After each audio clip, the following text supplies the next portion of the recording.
Family Happiness by Leo Tolstoy. Part 2, Chapter 3. Henceforth our life and relations underwent a complete change. It was no longer as pleasant as before to be alone together. Questions arose which we avoided, and it was easier for us to talk in the presence of a third person than when by ourselves. Whenever the talk turned on country life or a ball, we felt that we were treading on dangerous ground, and we avoided each other's eyes. We both seemed to feel wherein lay the abyss which separated us, and tried to avoid falling into it. I was persuaded that he was proud and passionate, and that it was necessary to be on my guard not to irritate him. He was persuaded that I could not live without society, that the country was not to my mind, and that it was necessary to give in to this unhappy taste. And we both avoided direct reference to these subjects, and both judged the other falsely. We had both ceased long ago to be in each other's eyes the most perfect people in the world, but made comparisons with others, and secretly judged each other. I became ill before we left Petersburg, and instead of going to the country we took a summer place near the city, and my husband went alone to see his mother. When he went, I was sufficiently recovered to go with him, but he insisted that I should stay behind, alleging, as an excuse, that he was afraid for my health.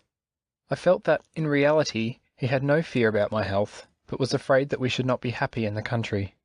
I was not very urgent, and I stayed behind. Without him it was dull and lonely, but when he came back I discovered that he did not bring into my life what he had once done. Our former relations, when every thought unshared with him caused the impression of being guilty of a crime, when every act, every word of his seemed to me the model of perfection, when from very joy in looking at each other we felt like laughing at every little thing, these relations passed so insensibly into others that we could not tell what had become of them. Each of us had separate interests and occupations which we no longer thought of sharing. It even began to seem no longer mortifying that we each had our own special world from which the other was excluded. We became used to this idea, and at the end of a year the boys ceased to dance in our eyes when we looked at each other. His boyish fits of gaiety, in which we shared, entirely ceased. His lenience, which formerly roused my indignation, and his indifference to everything, disappeared. There was nothing more of that significant glance which once confused and delighted me. No longer did we share in our prayers and our enthusiasms, and indeed it now happened that we saw little of each other. He was constantly away on journeys, and he had no fear or regret at leaving me alone. I went constantly into society where I had no need of him. We had no more scenes or open quarrels, and I endeavoured to satisfy his requirements. He fulfilled all my desires, and to all outward appearance we still loved each other. When we were together, which happened rarely, I had no sensation of pleasure or emotion or confusion any more than as though I were alone. I knew very well that he was my husband and not a stranger, but a worthy man, my husband whom I knew as well as myself. I was persuaded that I could foretell all that he would do or say, and how he would look at any matter, and if his actions or views disappointed my expectations, then it seemed to me that he was mistaken.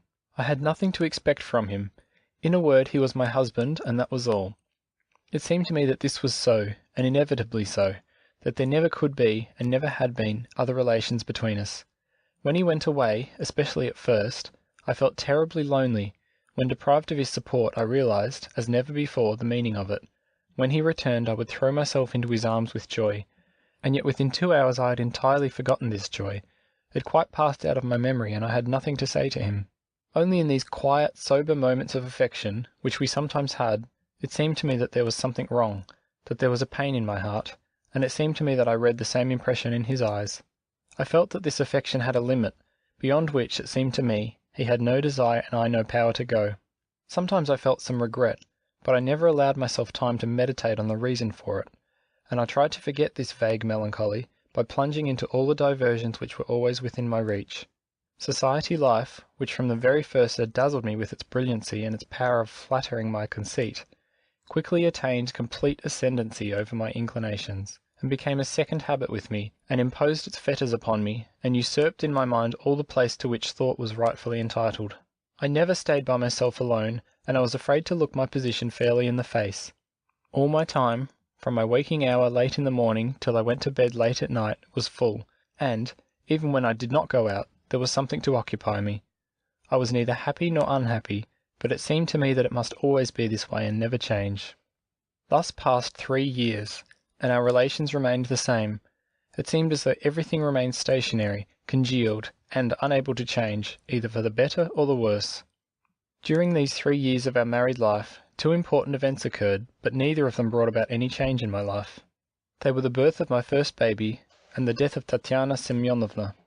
At first, the feeling of motherhood took possession of me with such force, and such unexpected exultation welled up in my heart, that I thought a new life was going to begin for me. But after 2 months, when I was able once more to go out, this feeling, growing weaker and weaker, changed in the habitual and cold fulfillment of duty. My husband, on the contrary, from the time of the birth of our oldest son, became his old self again, gentle, unruffled, contented with staying at home, and he poured out all his affection and gaiety upon the child. Oftentimes, when, dressed for the ball, I went into the nursery to make the sign of the cross over my child, I would find my husband there. I noticed his reproachful and sternly observant glance fixed upon me, and my conscience would upbraid me. I would suddenly repent of my indifference to my child, and ask myself, can it be that I am worse than other women? But what can I do? I asked myself. I love my son, but I cannot spend all my time with him. It would be tiresome, and not for anything in the world would I make a pretence. His mother's death was a great grief for him. It was hard, as he said, to live without her at Nikolskaya. But, though I also missed her and sympathized with my husband's sorrow, I found now much more pleasure and comfort in the country. During all these 3 years we lived, for the most part, in the city, spending only 2 months one summer in the country, and the 3rd year we went abroad. We spent the summer at the baths. I was then 21 years old. Our circumstances were, I supposed, in flourishing condition. I did not expect from domestic life anything more than it already gave. Everybody whom I knew, it seemed to me, was fond of me. My health was excellent, my toilets were the handsomest at the baths. I knew that I was pretty, the weather was lovely, a particular atmosphere of beauty and elegance surrounded me, and I felt very light-hearted. I was not as light-hearted as I used to be at Nikolskaya, when I had the consciousness that I was happy in myself, when I was happy because I deserved to be, when my happiness was great but was capable of being greater, and when I longed for still greater joy. Then it was another thing. But this summer also everything was delightful. I had nothing to desire, I had nothing to hope for, I had nothing to fear, and it seemed to me that my life was full and my conscience was untroubled. Out of all the young men that season there was not one whom I should have singled out for special distinction, or should have preferred, even to old Prince K., our envoy, who paid me great attention. One was too young, another too old. There was a fair-haired Englishman, a Frenchman with an imperial. To all of them I felt perfectly indifferent, yet all of them were indispensable to me.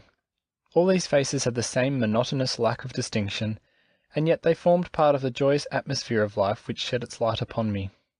Only one of them, an Italian, the Marchese D., attracted my attention more than the others, by his absurd way of showing his admiration of me.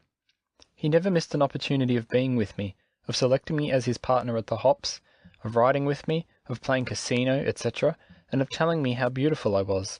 Several times I saw him from our windows, loitering near the house, and often the disagreeable boldness of his brilliant eyes made me blush and turn away. He was young and handsome and elegant, and, strangely enough, his smile and the expression of his forehead were like my husband's, though vastly more attractive. I was amazed by this resemblance, though, on the whole, in his lips, in his eyes, in his long chin, instead of the charming expression of goodness and ideal serenity, peculiar to my husband, there was in him something coarse and animal. I surmised then that he was in love with me. I sometimes thought of him with proud pity. I sometimes tried to soothe him, to bring him to a state of quiet, trustful friendship, but he bitterly resented these attempts, and continued unpleasantly to disturb me with his passion, unexpressed, it is true, but ready at any moment to break forth. I did not acknowledge it to myself, but I was afraid of this man, and against my will I often thought of him. My husband had made acquaintance with him, and treated him with even more coolness and hauteur than the rest of our acquaintances, to whom he was only the husband of his wife. At the end of the season I was taken ill, and did not leave my room for a fortnight. When for the first time after my illness I came out one evening to hear the music, I learned that, while I was housed, the long-expected Lady S., a renowned beauty, had arrived. A group gathered around me, and I was greeted warmly, but a much more interesting circle was attracted around the newly arrived lioness. The sole topic of conversation, so far as I could learn, was this lady and her beauty. She was pointed out to me, and truly she was charming, but I was disagreeably impressed by the conceited expression on her face, and I said so. This day everything that had before seemed bright and gay was wearisome to me. On the next day Lady S arranged an excursion to the castle, but I declined to go. I was almost the only one left behind, and everything had undergone a complete transformation in my eyes. Everybody and everything seemed to me stupid and tiresome. I felt like crying, and I wanted to finish the baths as soon as possible and return to Russia. At the bottom of my heart there was a strange, wicked feeling, but I still would not acknowledge it to myself. I pretended that I was ill, and ceased to go into large gatherings. Only in the morning, occasionally, I went out to drink the waters, or, with L.M., a Russian lady of our acquaintance, rode into the suburbs. My husband was absent at this time, having gone for a short visit to Heidelberg, until I should have finished the course of treatment, when he would return and take me back to Russia. Once Lady S induced all the people to go on some pleasure excursion, and after dinner L.M. and I drove to the castle. While we slowly drove along in our carriage over the winding highway, between the century-old chestnut trees, through which could be seen far away those exquisitely beautiful suburbs of Baden, bathed in the rays of the setting sun, we conversed seriously as we had never done before. L.M., though I had known her long, now for the first time appeared to me a beautiful, intelligent woman with whom one might safely indulge in confidences, and with whom it was delightful to be on friendly terms. We talked about our families, our children, the emptiness of Baden life. We both longed to get back to Russia, to our country homes, and we fell into a mood at once pleasurable and melancholy. Under the influence of these serious thoughts and feelings we went into the castle. Within the walls it was shady and cool. Above our heads the sunlight played on the ruins. We heard steps and voices. Through the gate, as in a frame, we could see that charming view of Baden, which, nevertheless, to us Russians, seems so cold. We sat down to get breath, and in silence looked at the sunset. The voices grew louder, and I thought that I heard my name mentioned. My attention was attracted, and I could not help hearing every word that they said. They were the Marchese D. and his friend the Frenchman, whom I also knew. They were talking about me and Lady S. The Frenchman was making comparisons between us, and descanting on our respective charms. He said nothing derogatory, and yet the blood rushed to my heart when I heard what he said. He entered into an elaborate eulogy of what was beautiful in me and in Lady S.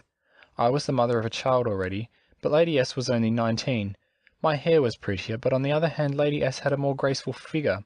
Lady S was of high birth, while your friend, said he, is nothing but one of those petty Russian princesses who are beginning to flock here in such numbers. He concluded with the observation that I had done excellently well not to enter the lists as Lady S.'s rival, and that my day was practically over as far as Baden was concerned. I am sorry for her, unless indeed she should take it into her head to console herself with you, he added, with a gay and cruel laugh. If she should, I should follow her, rudely exclaimed the voice with the Italian accent. Happy mortal, he can still love, sneered the Frenchman. Love, exclaimed the Italian, and then paused. I cannot help loving. Without love there is no life. To turn life into a romance, this is the one thing that is beautiful. And my romance never breaks off in the middle, and this one I shall carry out to the very end. Bonne chance, mon ami, said the Frenchman. We did not hear any more because they passed around the corner, and soon their steps sounded on the other side. They came downstairs, and in a moment or two they entered through a side door and stopped in amazement to see us. I blushed when the Marchese joined me, and felt terribly when, as we came out of the castle, he offered me his arm. I could not refuse it, and he and I followed L.M., who started for the carriage under the escort of his friend. I was mortified at what the Frenchman had said about me, though in my heart of hearts I recognized that he had only expressed my own convictions, but the Marchese's words had surprised and disturbed me by their audacity. I was tormented by the thought that I had overheard what he said, and yet it did not in the least make him abashed to see me. I felt annoyed to have him so close to me, and without looking at him, without answering him, and trying to take his arm in such a way as not to hear his words, I hurried after L.M. and the Frenchman. The Marchese said something about the exquisite view, about the unexpected pleasure of meeting me, and many other things still, but I did not heed what he said. I was thinking at this moment of my husband, of my son, of Russia. Somehow I felt a strange sense of shame and pity and longing. I was anxious to get home as quickly as possible, and go to my lovely room in the Hotel de Bade, in order to think over all that had so suddenly arisen in my soul. But L.M. went slowly. It was still quite a distance to the carriage.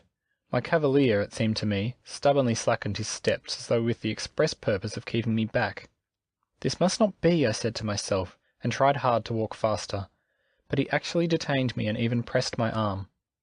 L.M. disappeared around a turn, and we were left absolutely alone. I was overwhelmed with terror. "Excuse me," said I, coldly, and tried to disengage my arm. but the lace on my sleeve caught on one of his buttons. Bending over, he tried to detach it, and his ungloved fingers touched my hand.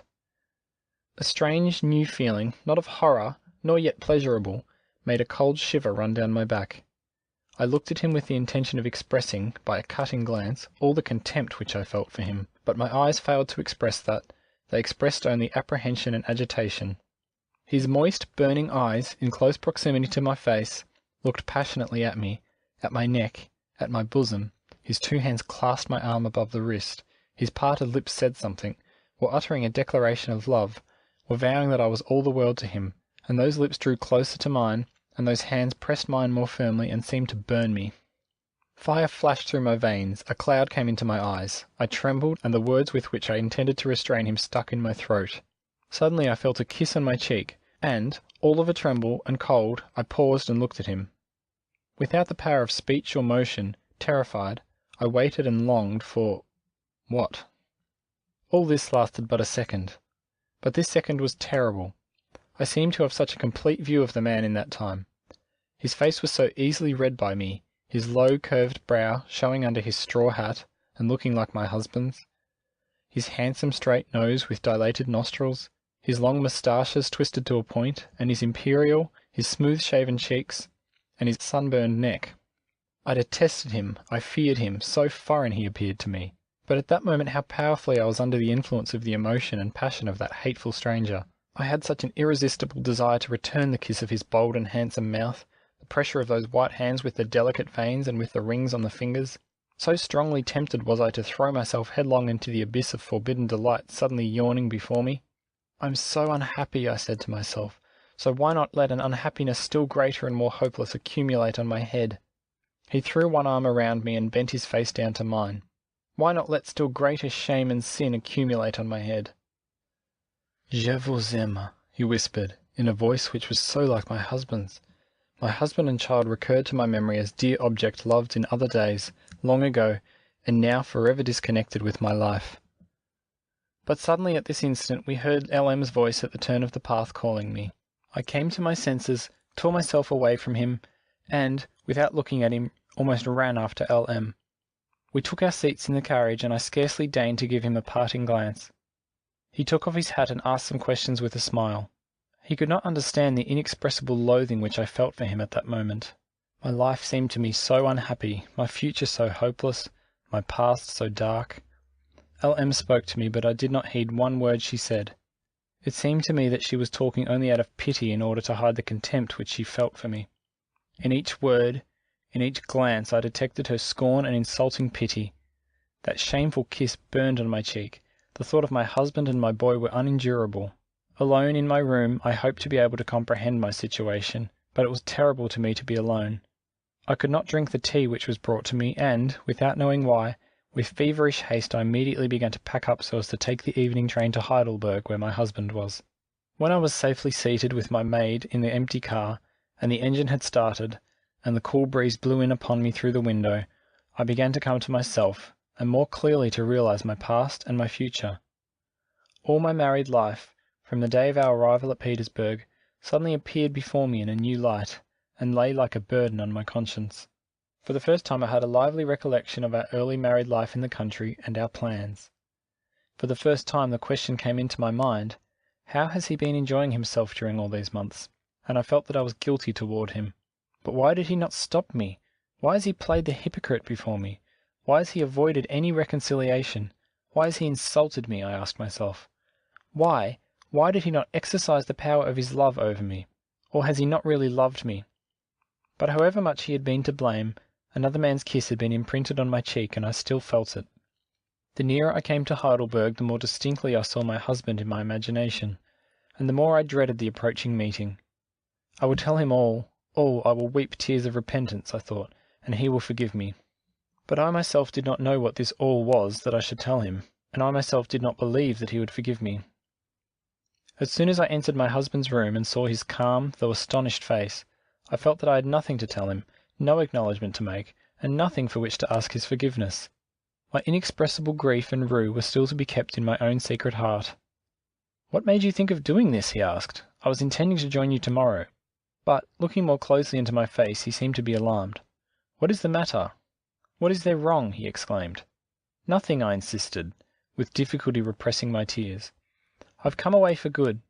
Let us go home to Russia tomorrow." He looked at me attentively for some time without speaking. "Come now, tell me what has happened to you," he said. I could not help blushing and cast down my eyes. His eyes flashed angrily as from a sense of injury. I was alarmed at the suspicion that he might have, and, with a power of dissimulation which was quite unexpected even to myself, I said, "Nothing has happened. I simply became bored and melancholy at being alone, and I got to thinking much about our life and about you. How long have I been to blame toward you? What made you come with me where you had no desire to come? I have been to blame toward you," I repeated, and again the tears welled up in my eyes. "Let us go to the country and stay there." "Oh dear, spare us sentimental scenes," said he, coldly. "It is well that you are willing to go to the country, because we are short of money, but as for staying there, that is a delusion. I know that would not suit you. But now have a little tea, you will feel better," said he, in conclusion, getting up to call his man. I imagined all that passed through his mind, and I felt humiliated by the terrible ideas which his incredulous and evidently censuring glance made me know that he had conceived in regard to me. No, he could not and would not understand me. I said that I would go and see my child, and left him. All I wanted was to be alone and to weep, weep, weep. End of Part 2, Chapter 3.